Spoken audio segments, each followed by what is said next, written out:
In this country, it's the third day of a partial government shutdown, and there's no end in sight.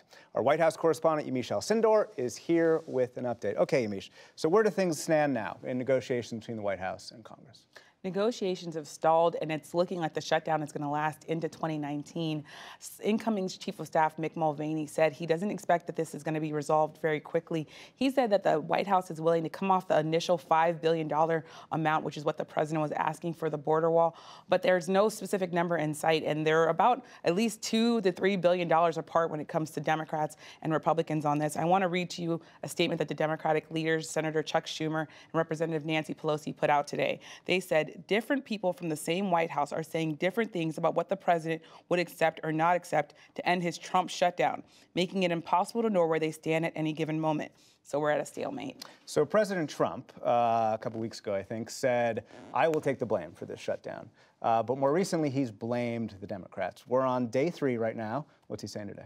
The president is saying a lot. There was a tweet storm going on, but I want to read to you one specific tweet that I think encapsulates what's the president thinking today. He said this morning on Christmas Eve, I am all alone, poor me, in the White House waiting for the Democrats to come back and make a deal on desperately needed border security. At some point, the Democrats not wanting to make a deal will cost our country more money than the border wall we are all talking about. Crazy. So the president is, in fact, alone in the White House. The First Lady and his son Barron are going to be flown, or at least flying back from Florida to be with him for Christmas. But there was a point today where he was sitting in the White House while all the lawmakers in the Senate and the House were out. He did meet with the Secretary of Homeland Security today, but as of right now, the president is still waiting for the shutdown to end. And you just mentioned those lawmakers are out. I mean, in the past, we've seen lawmakers be absolutely urgent about responding to this shutdown. Why aren't we seeing that urgency this time?